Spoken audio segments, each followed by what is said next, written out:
Hey everyone, Harris O'Malley from DrNerdLove.com. I've just gotten back from Convergence, so this week we're going to do things a little bit differently. I had the opportunity to have a conversation with Brianna Rader, the developer behind the app Juicebox, a relationship and sex coaching app designed to help couples foster better communication and improve their sex lives, to help single people do better with improving their love lives and getting dates, maybe even doing a little better on online dating, and getting answers for everyone to those questions we have about sex that we're all afraid to ask.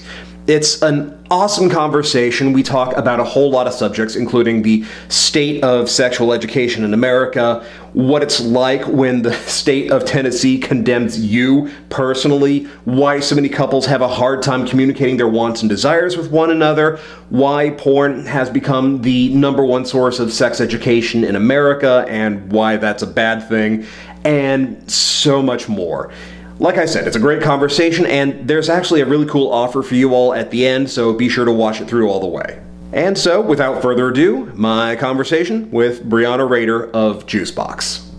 And I am here with Brianna Rader from Juicebox, and I'd like to talk to people about their secret origin, if it will, what it is that got people into the interest that they have when it comes to dealing with especially things like sex education, because you have an especially interesting origin story. You actually got condemned by the state of Tennessee. Yeah, that's correct. I'm from Tennessee. I grew up there. I'm sure, as you know, it's a much more conservative area. Actually, it's only abstinence education that's allowed in public schools. Like, you can't talk about even condoms or birth control. So that's kind of the context of where I grew up in. And I stayed in Tennessee to attend college. And I started a local small nonprofit there in Tennessee to address this to college students. And it was really comprehensive, but it was very controversial given the environment. And so the state got involved since it was a public university, and they actually defunded us and legally condemned the organization and myself. Was it just that it was because it was going on at a public university? I've looked up some of the past sex weeks that have been conducted there, and there have been topics like BDSM 101 or testing condoms and finding the condoms that work for you. Were those the things that they were really objecting to? Well, I mean, I'm sure you understand the political environment today, and a lot of people like to use these kinds of topics as like a political tool, especially the GOP.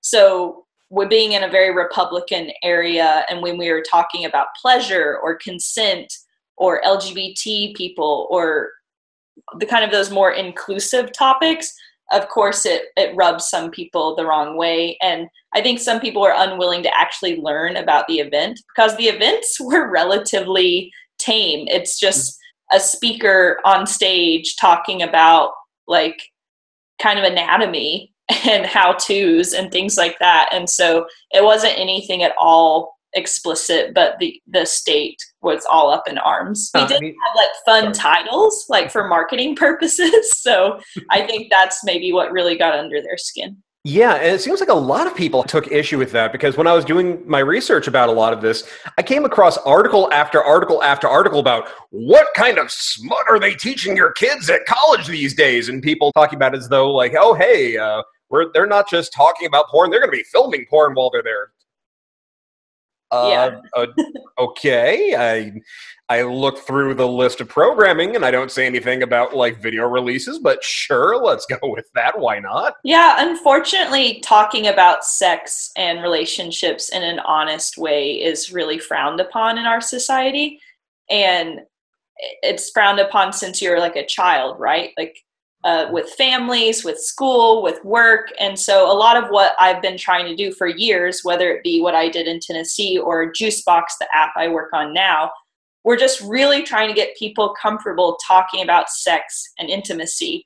Because we all have these like worries, you know, are we having enough sex? Are erections good enough? Like how to share our fantasies, how to ask someone out on a date. And so our mission is really to get people talking about these topics in an honest way. One of the things that kind of blows my mind is that we are seeing cases of like where sex week, don't get me wrong, it's an incredibly valuable thing to have, and I wish more universities would do it, but it's filling in gaps that are not even gaps, chasms in collective knowledge about like sexual education. And even now I get letters from people who don't like are repeating incredibly like medically wrong ideas about sex.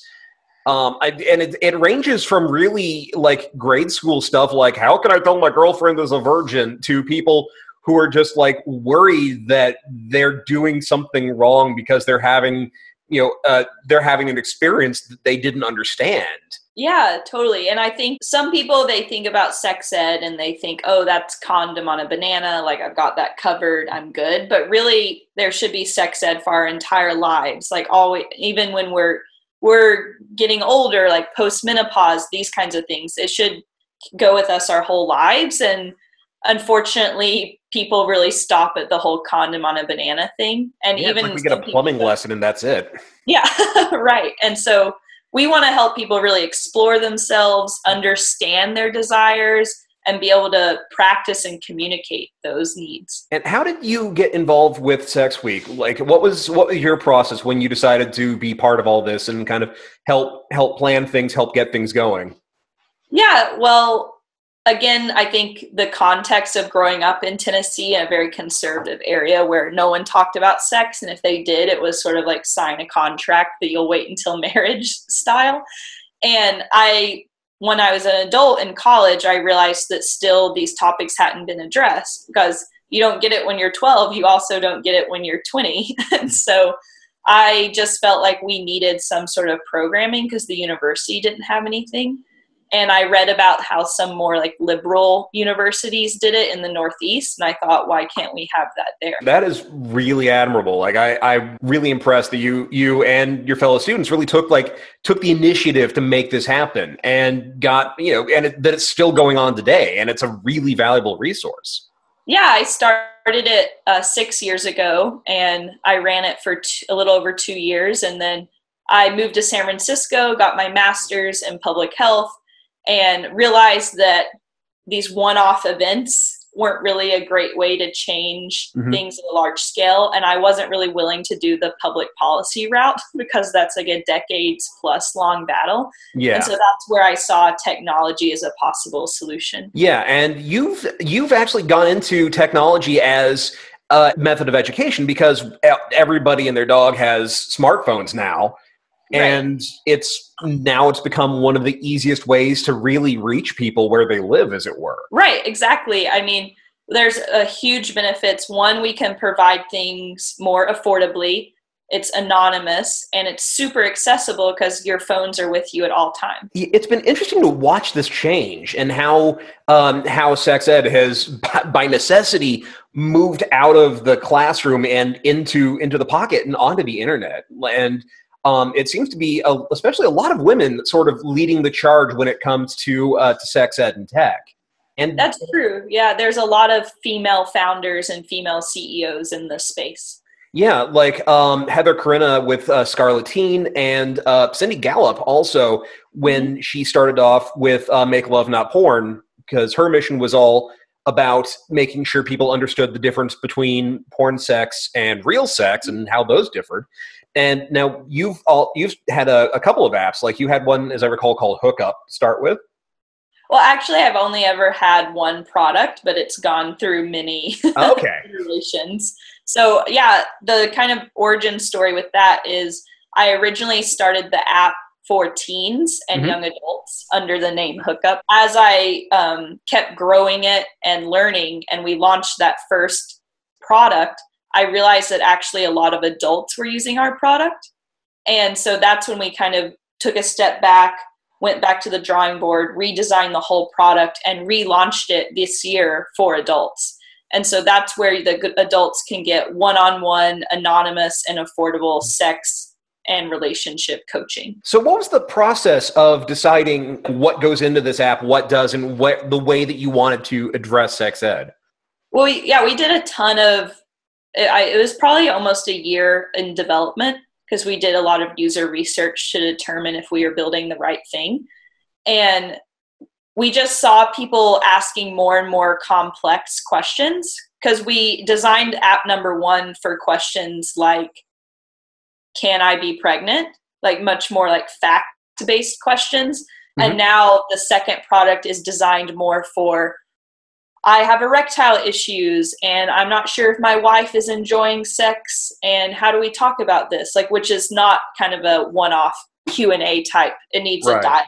And so that kind of really motivated the main design behind the product. When you were deciding on to do this, when you, especially when you were first aiming this at teens, were you looking at doing this more from the medical issue side of things? Like, here's how certain STIs get spread. Here's where to get testing. Here's the difference between RU486 or a DNC. Or were you looking more at dealing with the social issues? Like, am I ready to have sex? My partner is asking for this particular sex act and I don't know how I feel about it, and how do we talk about it? It was definitely, I think, when you use the phrase sex ed, what people imagine. It's more entry level.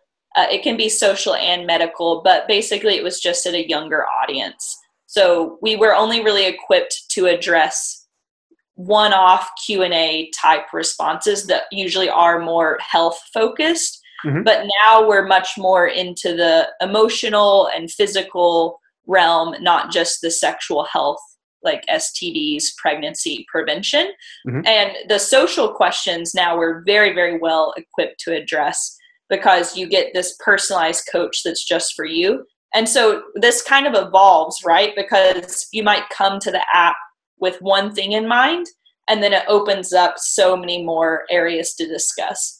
For instance, we have a user that will come in because of erectile issues and want to talk about how to kind of tone down his performance anxiety and how to address that. And then the conversation very much evolved into how sex was with his wife and how to communicate that, because we realized that he had never really had a conversation with his wife about what she enjoyed in bed. And they'd been married for many years. And so the conversation very much evolved, and they used the product for many months. And so that's kind of how our app is designed to carry you through those different stages of your relationship and dating life. Now, when you were putting it all together, was it easy getting any sort of traction with the with the communities to get funding for this, to get people to take it seriously? Did you have any issues with people just looking at it going like, it's a cutesy app about sex, why would anyone need this? Yeah, that's an interesting question, because I got started on this basically in 2016. And in the past 2 years, I've actually seen quite a shift when addressing this topic. Mm-hmm. And I think it shows how quickly society can change their minds about topics. So when I first got started, people thought it was kind of a nice idea, but they didn't really see a large opportunity. They thought it was super niche. And so as we've progressed now 2 years later, I think a lot of this to some of the discussions that have been happening in the media about women and the orgasm gap, or the Me Too movement, and men kind of having like more nuanced conversations about dating and how to approach women. And I feel like everyone kind of woke up and realized that these are huge issues, and there's very few resources for people to get the information they need. And so now when I talk to people about it, they're much more open to the conversation and see it actually as an opportunity, and not just some sort of niche, nonprofit, small local app sort of thing. Yeah, now there's some actual utility behind it and an actual need for it, instead of like, oh, that's cute, pat, pat, pat. Yeah, exactly. And I think, unfortunately, I'm sure, as you know, Silicon Valley, there's not a ton of female CEOs. And when you combine the fact that I'm a woman and I'm talking about a topic that some people think is kind of taboo or scary, it's not a great combination of factors. But I'm really, really happy to see people being more open to it now. With your app, obviously the information is anonymized, but do you know who you've been reaching with it? You noticed that a lot of adults were using it instead of your necessarily target teens. But I'm wondering, is it breaking down around particular age ranges or particular genders? Yeah, definitely. So we have slightly more male users than female. It's more like 60-65% men. And our sweet spot is around the ages of like 25 to 45. We definitely have some users that are a bit older and a few people in their young 20s, but definitely right around 30 is our sweet spot. And we have, I think most of our topics fall into like 3 categories. So people that are single and dating, and now they're tired of being tired of being single, tired of the online dating process. And then our other category are people that are just sexually dissatisfied.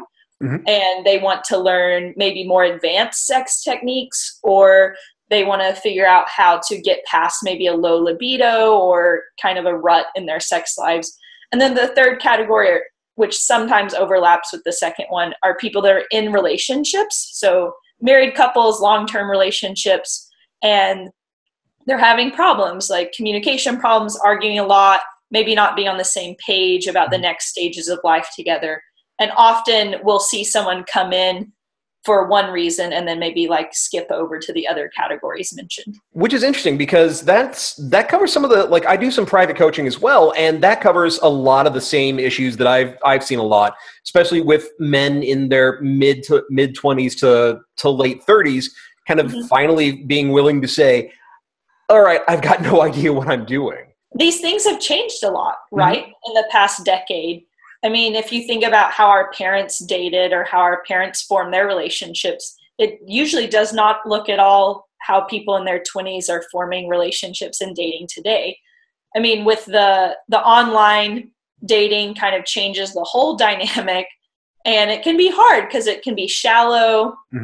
It can be hard to be honest about your desires and expectations when you're just meeting someone through a swipe for the first time. And then also additionally, I would say that kind of our social dynamics, thankfully, regarding gender roles are shifting. And that, but with that in mind, it can also be challenging to like probably feel like this shift came quickly or overnight when really it's been many decades in the making, but it can be hard. Yeah, and watching some things change and the need to discuss those things changing has been interesting as well, because we've had issues that have come up that have, because technology has changed, but the laws haven't.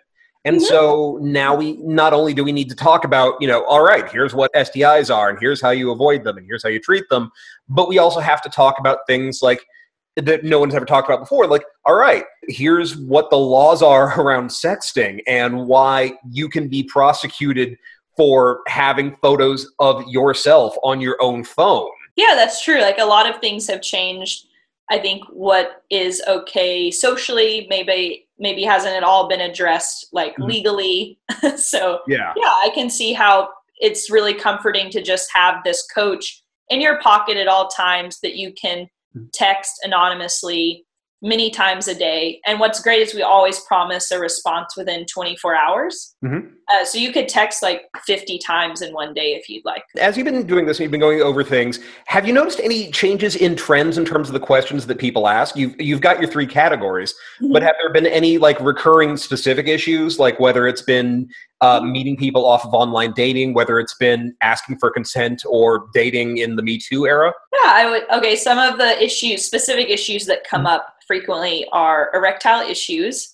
And when I say erectile issues, I don't usually mean like men that are aging and they need Viagra. It's more of anxiety induced or improving their erections. Right. And then the other topics that come up frequently are getting on dates and being comfortable approaching women, like confidence issues around that. What to text, what to do, how to even arrange your dating profile. We do a lot of dating profile reviews, suggest different changes they can make there.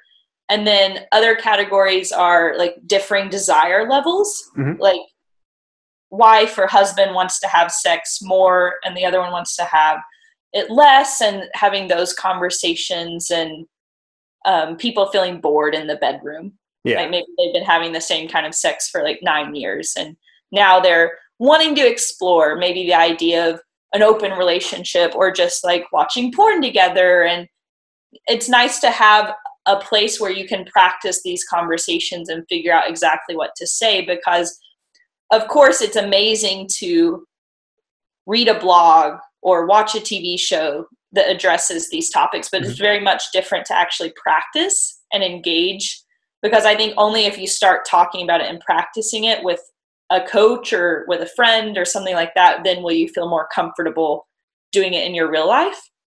And I think that's kind of a huge part of what we provide, is that opportunity to have like a safe space and practice that. And one thing I'm kind of curious about, as someone who's done a lot of sex ed and covering a lot of the basics or whatnot, have you noticed people coming to these sessions or to Sex Week or to any other educational event with like ideas that are not just wrong, but you can tell that this is because, oh, you saw this in porn. This is not something that like you came to on your own.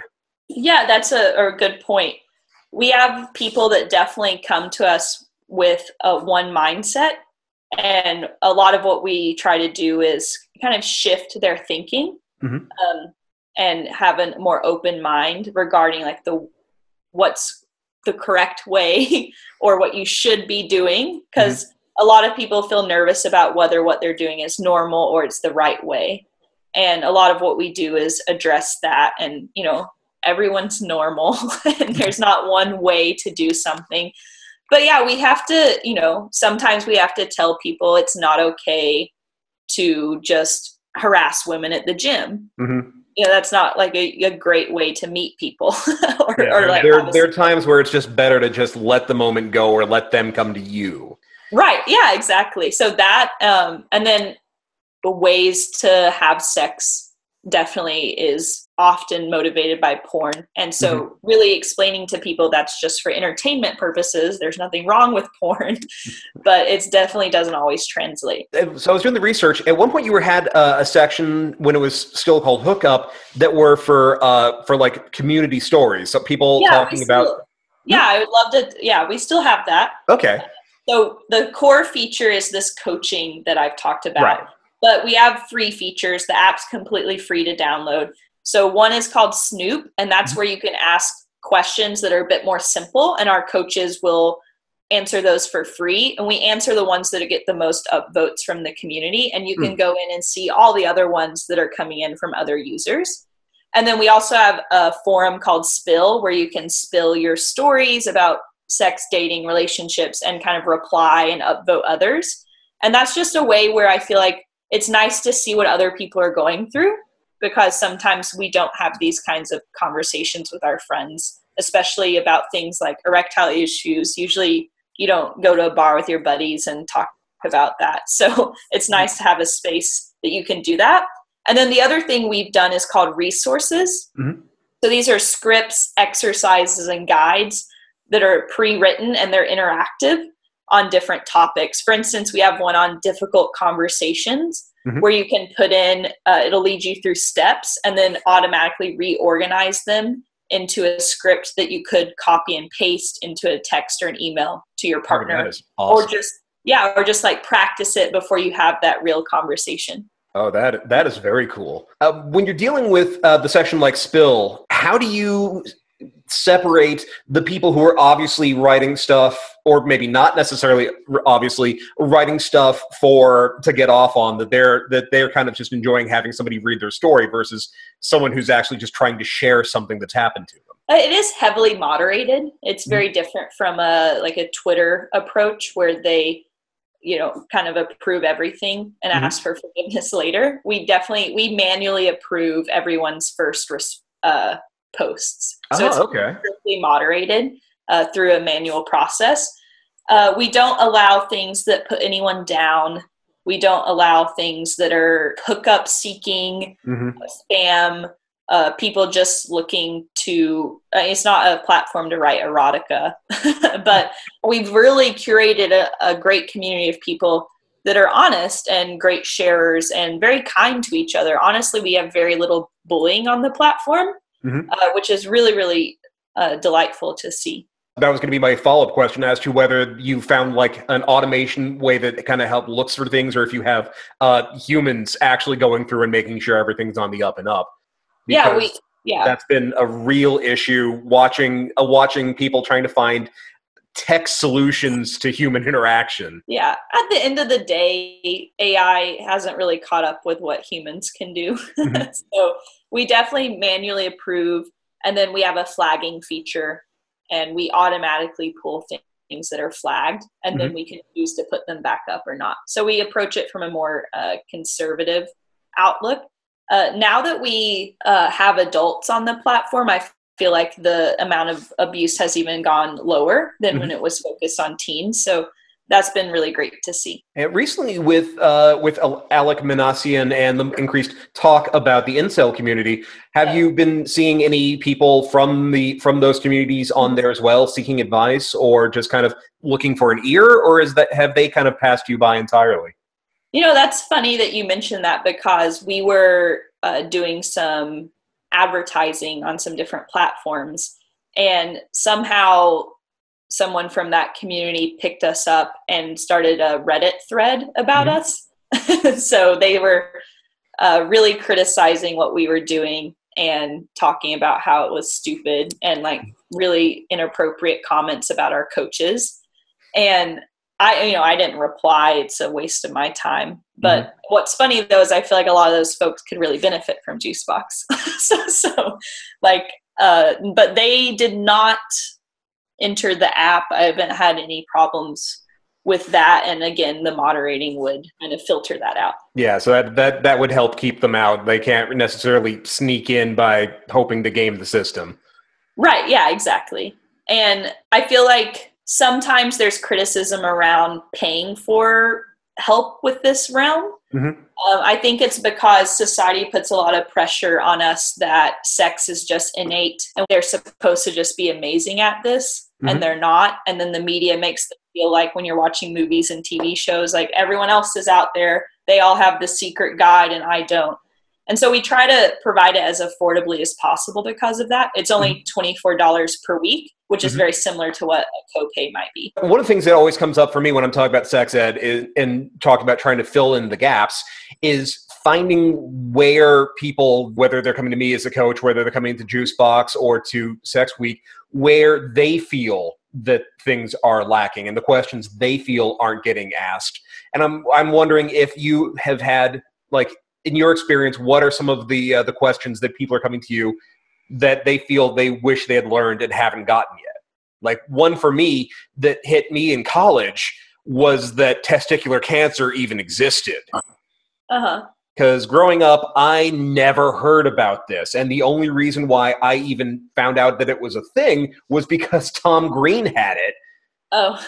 And then all of a sudden, I'm like, I find this out right as I'm at the age when I was at most, I would have been most at risk for it. And this is literally, a form of cancer that no one who has ever taught any of the sex ed classes I received in my life has ever mentioned even once.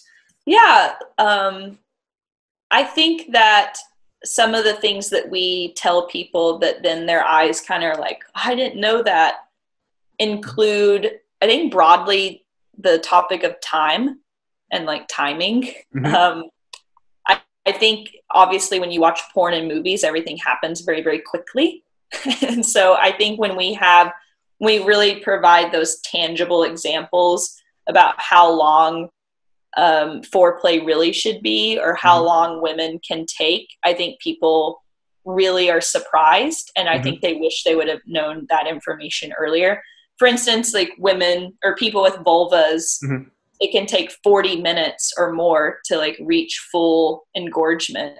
And I think when men hear that for the first time, they're like really surprised usually, because in porn, it looks like it takes 30 seconds. Yeah.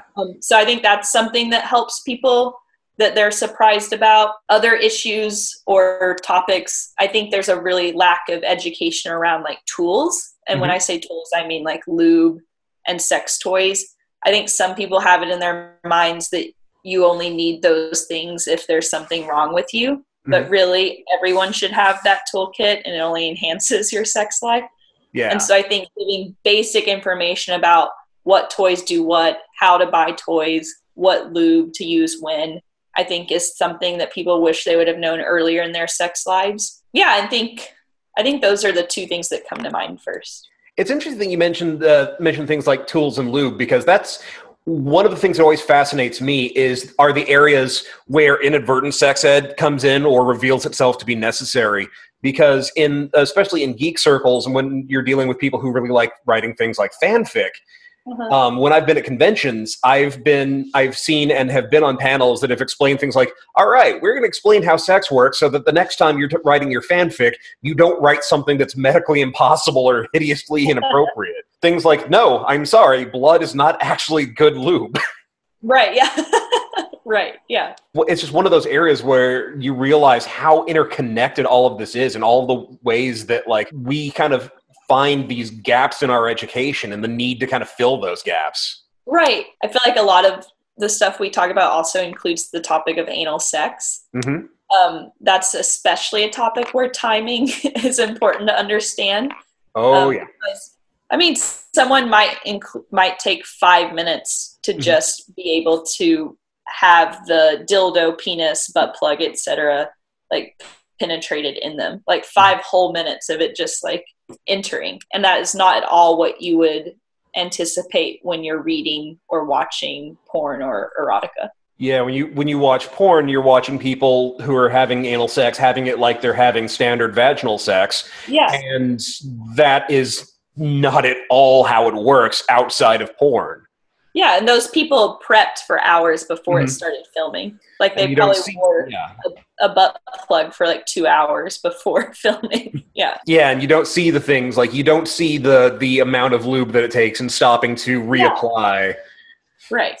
Yeah, exactly. So these are all we try to, obviously there's a component of what we do that's listening, supporting, cheering people on, being that a therapist type person. But what makes us different than a therapist is that we also give like really tangible advice and coaching. And so that's when we would tell you like the proper way to have anal sex, or maybe you should tell your girlfriend this exact sentence. And so it's a bit more, that tangible advice that I think people really benefit from, and making a plan, taking an action, and then assessing that together. Okay, and this has all been really awesome. Thank you so much for coming to talk with us. Where can we find you? Where can people find more information about Juicebox?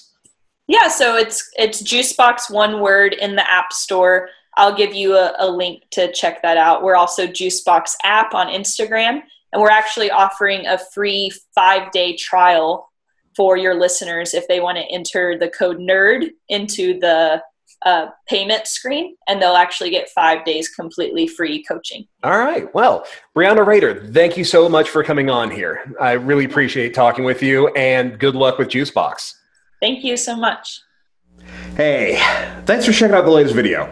So like I said at the top, I have just gotten back from Convergence, and it was awesome meeting so many of you. If you came to my panels, my signings, my reading, whatever, it was great meeting you all. Thank you so very much. It was an awesome, awesome time, and I really hope to be back there next year.